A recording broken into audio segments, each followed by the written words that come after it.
Facebook ব্যবহারে আরও বেশি সতর্ক হতে হবে। আপনার পেজ কিংবা প্রোফাইলের ফটো আপনাকেই কিন্তু প্রোটেক্ট করতে হবে। আপনার পেজ কিংবা প্রোফাইলে যদি এই ধরনের সেটিংস করা থাকে তাহলে কেউ আপনার পেজ বা প্রোফাইলে এসে স্ক্রিনশট নিতে পারবে না এবং আপনার প্রোফাইল পিকচার ডাউনলোড দিতে পারবে না। আপনি আপনার পেজ বা প্রোফাইলে যে ধরনের ফটো বা ভিডিও আপলোড দেন সেগুলো ডাউনলোড করে নিতে পারবে না এবং সেগুলোর কোনো স্ক্রিনশটও নিতে পারবে না। আসসালামু আলাইকুম প্রিয় পরিবার, সবাই কেমন আছেন? আশা করছি সবাই অনেক অনেক বেশি ভালো আছেন। আমিও আল্লাহর রহমতে অনেক ভালো আছি। তো আজকে আমি রান্না করতে চলে আসলাম দেশি মুরগি। রান্নাঘরে আসলে ভালো মন্দ রান্না করতে ভালোই লাগে আমার। তো যাই হোক, আমি সব ধরনের মশলা একবারে দিয়ে রান্নাটা বসিয়ে দিচ্ছি।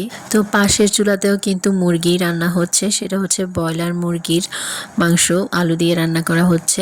বিশেষ করে ঘরের ছোটরা এই রান্নাটা অনেক বেশি পছন্দ করে, তাই তাদের জন্য এভাবেই রান্না করা হচ্ছে। আর এদিকে আমার সবগুলো মশলা দেওয়া শেষ এবং আমি হাত ধুয়ে পানি দিয়ে দিয়েছি। হাত ধোয়া পানিতে নাকি তরকারি অনেক বেশি মজা হয়। তো মাংসটা ভালো করে কষানো হয়ে গেছে, এখন আমি কলিজাটা এখানে দিয়ে দিচ্ছি। তো যাই হোক ভিউয়ার্স, মূল কথায় আসি, আমরা কিভাবে এই সেটিংসটা করে নেব দেখে নিয়ে চলুন। তার আগে বলে রাখি, ভিডিওটা শেয়ার করে অন্যদেরকে দেখার সুযোগ করে দেবেন। এই সেটিংসটা করার জন্য আমরা প্রথমে পেজে চলে যাব। পেজে প্রোফাইল পিকচারের সাথে একটা ক্যামেরা আছে, তো আমরা ক্যামেরাতে ক্লিক করব। ক্যামেরাতে ক্লিক করার পরে দেখবেন এখানে অনেকগুলো অপশন চলে এসেছে।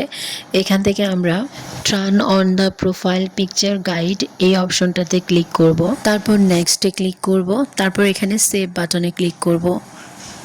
তারপর দেখেন ভিউয়ার্স, আমার প্রোফাইল পিকচারের মধ্যে কিন্তু এই চিহ্নটা অ্যাড হয়ে গেছে। ভিডিওটা ভালো লাগলে অবশ্যই সাথে থাকবেন। চলে যাচ্ছি, আল্লাহ হাফেজ।